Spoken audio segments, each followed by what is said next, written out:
our channel. Today Bible verse in Tamil.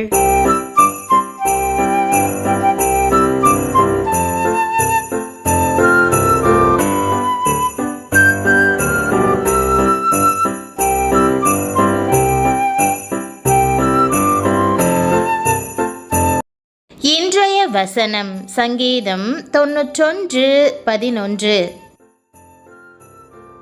கிறிஸ்துவுக்குள் பிரியமானவர்களே, நம்முடைய ஆண்டவரும் இரட்சகருமான இயேசு கிறிஸ்துவின் வல்லமையுள்ள நாமத்தில் உங்களை வாழ்த்துகிறேன். புத்தாண்டில் நுழைந்திருக்கிற வேளையில் தேவன் நமக்கு கொடுக்க இருக்கும் அருமையான காரியங்களை எதிர்பார்த்திருப்போம்.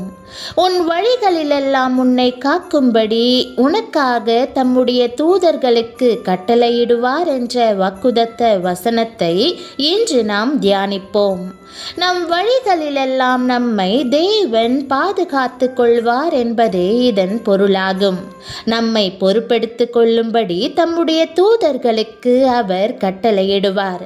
ஆம், உங்களை குறித்து கர்த்தர் தம் தூதர்களுக்கு கட்டளையிடுவார். தேவ தூதர்கள் தேவனால் அனுப்பப்படும் பணிவிடை ஆவிகளாய் இருக்கிறார்கள். தேவன் தம் ஜனங்களை காக்கும்படி தம் தூதர்களுக்கு கட்டளையிடுவார் என்பது எவ்வளவு நிச்சயமானது. தேவனுடைய தூதர்கள் உங்களை நோக்கி கொண்டிருக்கிறபடியினால் பயப்பட வேண்டிய அவசியமே இல்லை. தேவன் இதை எப்படி அசாதாரணமான விதங்களில் செய்தார் என்பதற்கு வேதத்தில் அநேக எடுத்துக்காட்டுகள் உள்ளன. இஸ்ரவேல் ஜனங்களுக்காக யுத்தம் பண்ணும்படி தேவன் அநேக முறை தம் தூதர்களை அனுப்பியிருக்கிறார். தூதர்கள் அவர்களுக்கு முன்னே சென்று போரிட்டு தேவ ஜனங்களுக்காக ஜெயம் பெற்றிருக்கிறார்கள். தேவனுடைய ஊழியனாகிய எலியா ஒரு முறை கலக்கமுற்று விசுவாசத்தில் தளர்ந்து சரீர பிரகாரமாகவும் ஆவிக்குரிய பிரகாரமாகவும் சோர்ந்து போனான். தேவன் இரக்கமாக தம்முடைய தூதனை அனுப்பி அவனுக்கு புத்துயிர் அளித்து அவன் விசுவாசத்தை பலப்படுத்தி அவர் சரீரத்திற்கு புது பலனை கொடுத்து தொடர்ந்து செல்லும்படி செய்தார். எலியா விசுவாசத்தை இழந்து விடாத வண்ணம் தேவன் அவன் பாதையை காத்தார். யோசேப்பையும் எண்ணி பாருங்கள். அவன் மரியாளுக்கு நியமிக்கப்பட்டிருந்தான். திருமணத்திற்கு முன்பே அதிசய விதமாக அவள் கர்ப்பமுற்றிருப்பதை அறிந்ததும் அவளை இரகசியமாய் தள்ளிவிட அவன் யோசனையாய் இருந்தான். ஆனாலும் தேவன் இடைப்பட்டு தம்முடைய தூதனை அனுப்பி இது சாதாரண குழந்தையல்ல, என்னுடைய ஆவியினாலே உண்டான பரிசுத்த பிள்ளை என்று அவனுக்கு உறுதிப்படுத்தினார். தூதன் மூலமாக செய்தி அனுப்பி தேவன் யோசேப்பின் எதிர்காலத்தை காத்து மரியாளை திருமணம் செய்து கொண்டு தெய்வீக அழைப்புக்கேற்ப குடும்பமாக வாழும்படி தைரியப்படுத்தினார். சில வேளைகளில் தூதர்கள் காட்சியளிக்கிறார்கள். வேதாகமத்தில் செய்தது போல நம்மை பலப்படுத்தி வழி நடத்துகிறார்கள். சில வேளைகளில் தூதனின் ரூபத்தில் ஆண்டவர் தாமே வருகிறார். மற்ற நேரங்களில் அவர் தம்முடைய ஊழியராக இருக்கும் சாதாரண மனிதர்களை நமக்கு உதவி செய்யவும் நம்மை காக்கவும் தூதர்களாக அனுப்புகிறார். வழிகளிலெல்லாம் உங்களை காக்கும்படி தம்முடைய தூதர்களுக்கு அவர் கட்டளையிடுவதாக வாக்குதத்தம் கூறுகிறார். அவர் உங்கள் காலை தள்ளாட விடமாட்டார். தேவனுக்கு பிரியமாயிருந்த தானியேல் சில பொல்லாத ஜனங்களால் சிங்க கெபிக்குள் போடப்பட்ட போதும் கர்த்தர் மேல் விசுவாசமாய் இருந்தான். தேவன் தன்னை இப்போதும் பாதுகாப்பார் என்று அவரை தேடினான். பசியாயிருந்த சிங்கங்கள் அவனுக்கு அருகில் காத்திருந்த போதும் தேவன் தம் தூதனை அனுப்பி சிங்கங்களின் வாயை கட்டி போட்டு அவை தானியேலை சேதப்படுத்தாதபடி காத்து கொண்டார் என்று வேதம் கூறுகிறது. அவற்றால் அவனுக்கு அருகில் வர இயலவில்லை. நம் தேவன் எவ்வளவு வல்லமையுள்ளவர்! பிரியமானவர்களே, உங்களை விரோதிக்கிறவர்கள் சிங்கங்களைப் போல கெர்ச்சிக்கலாம். சூழ்நிலைகள் உங்களை விழுங்கி போடுவது போல அச்சுறுத்தலாம். ஆனாலும் உங்களை காக்கும்படி தேவன் தம்முடைய தூதர்களுக்கு கட்டளையிடுவார் என்ற வாக்குத்தத்தத்தை பற்றி கொள்ளுங்கள்.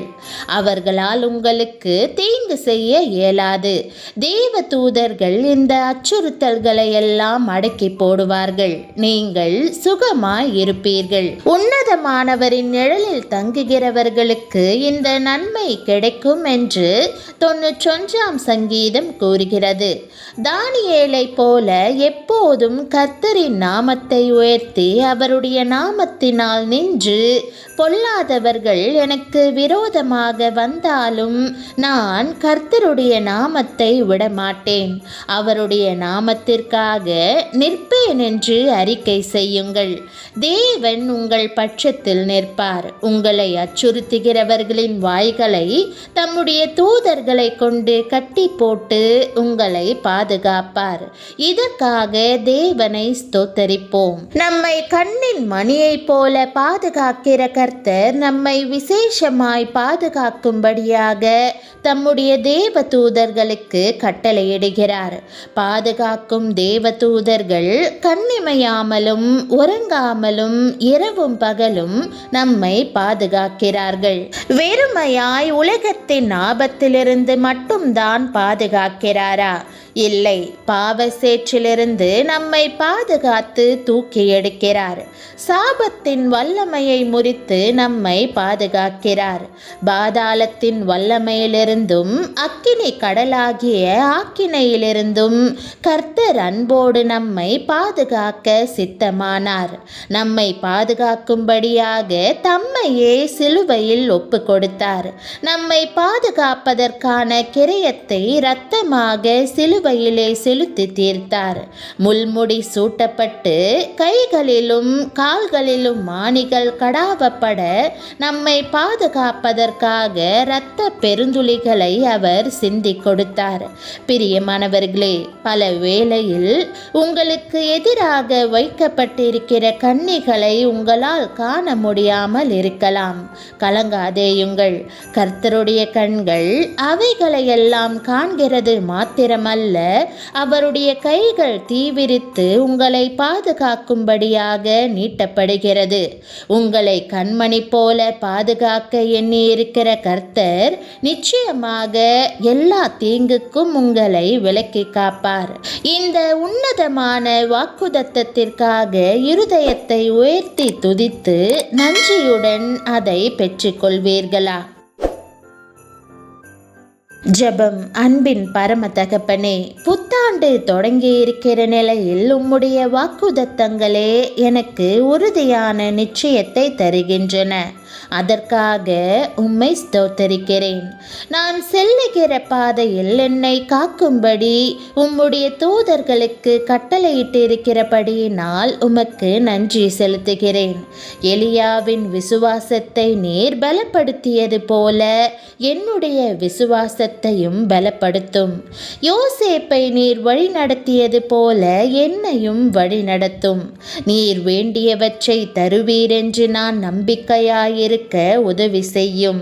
உம்முடைய சமூகம் என்னை சூழ்ந்திருப்பதற்காகவும் தூதர் சேனை என்னை காப்பதற்காகவும் உமக்கு நன்றி. நீர் ஒருபோதும் என் காலை தள்ளாட விட மாட்டீர்.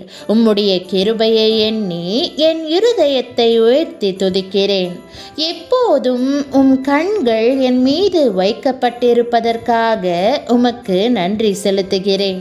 உம்மிடம் மாத்திரமே நான் நம்பிக்கையாய் இருக்கிறேன். உம்முடைய நாமத்திற்காக நான் அசையாமல் உறுதியாய் நிற்கிறேன். என்னை விழுங்கி போடுவது போன்ற சூழ்நிலைகள் எழுந்து அச்சுறுத்தினாலும் உம்முடைய கிருபையின் மேல் நான் நம்பிக்கையாய் இருக்கிறேன். நீர் பரலோகத்திலிருந்து என் கூப்பிடுதலை கேட்டு என்னை பாதுகாப்பதற்காக எழும்பினீர். இந்த அச்சுறுத்தல்களுக்கு என்னை விலக்கி காத்து விடுவிக்கும்படி உம்முடைய தூதனை அமர்த்துவதாக வாக்கு பண்ணுவதற்காக உமக்கு நன்றி செலுத்துகிறேன்.